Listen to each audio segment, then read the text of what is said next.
Hello friends, আসসালামু আলাইকুম। আমি শ্রদ্ধা নিচে আজকে আমি তোমাদের সাথে শেয়ার করবো how to change text direction in MS power point Bangla. অর্থাৎ আজকে আমি তোমাদের সাথে শেয়ার করবো তোমরা এমএস পাওয়ার পয়েন্টের মধ্যে টেক্সট ডিরেকশন চেঞ্জ করতে পারি। তো কাজটা করার জন্য এটা মিনিমাইজ করি। মিনিমাইজ করার পর টেক্সট ডিরেকশনের বিষয়টা করার জন্য ধরো আমরা আমাদের এই টেক্সটটা সিলেক্ট করলাম। করার পরে আমরা যে কাজটা করবো, তো সেই ক্ষেত্রে এই যে আমার টেক্সট ডিরেকশনে ক্লিক করবো। ক্লিক করলে কিন্তু এখানে বিভিন্ন টাইপের আমাদের বিভিন্ন ধরনের আমাদের টেক্সট ডিরেকশন দেওয়া আছে। তো এই যে হরিজন্টাল, এটা কিন্তু ডিফল্ট থাকে।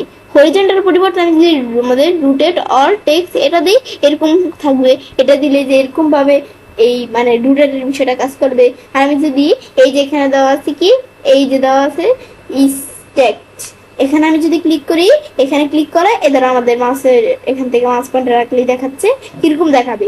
এদের এই যে এখানে কিন্তু আমরা দেখতে পাচ্ছি। ব্যাস, এটা দেখার পরে আমি যদি এগুলো ছাড়াও মনে হয় এভাবে আমরা করবো না, আমাদের নিজেদের মতো করব, তো মোর অপশন আসবো আমরা। ব্যাস, মোর অপশন আসার পরে এখানে কিন্তু বিভিন্ন অপশন দেওয়া আছে। ব্যাস, তো এর মধ্যে আমরা যে বিষয়টা করব, তো আমাদের দেওয়া আছে ভার্টিক্যাল অ্যালাইনমেন্ট বোতাম দেওয়া থাকে। তো আমি যেটা প্রয়োজন রাখতে পারি, আমি ধর মিডিয়াল সেন্টার এটা দিলাম। তারপরে টেক্সট ডিরেকশন, ভার্টিক্যাল অ্যালাইনমেন্টের পরে টেক্সট ডিরেকশন কিরকম রাখবো রাখতে পারি। তো হরিজন্টাল থাকে এটাই রাখলাম।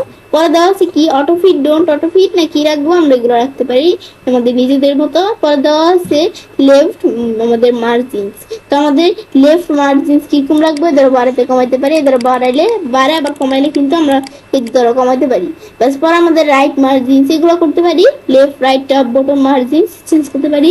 পরে র্যাপ টেক্সট ইন শেপ, এটা আমি যদি টিকমার উঠিয়ে দিই এটা থাকবে না, টিকমার দিলে থাকবে।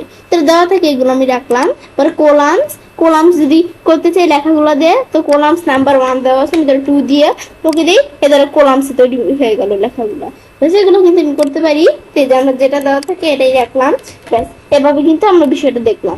দেখার পর আমি যদি এখন আমাদের আরো অনেক অপশন দেওয়া আছে, এগুলো একটু দেখলে বুঝতে পারবো। এখন যদি ক্লোজ করি, বাইরে কাজটা রাখি, দেখো লেখার মধ্যে কিন্তু এরকম বিষয়গুলো তৈরি হয়ে গেল।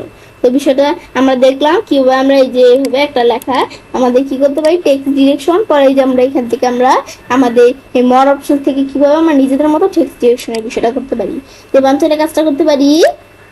এবার আমরা খুব সহজেই এমএস পাওয়ার পয়েন্টের মধ্যে টেক্সট ডিরেকশন চেঞ্জ করতে পারি। ফ্রেন্ডস, আমার আজকে এই ভিডিও তোমাদের ভালো লেগে থাকে, তোমার চ্যানেলটি সাবস্ক্রাইব, লাইক দিন, সবার সাথে শেয়ার করবে।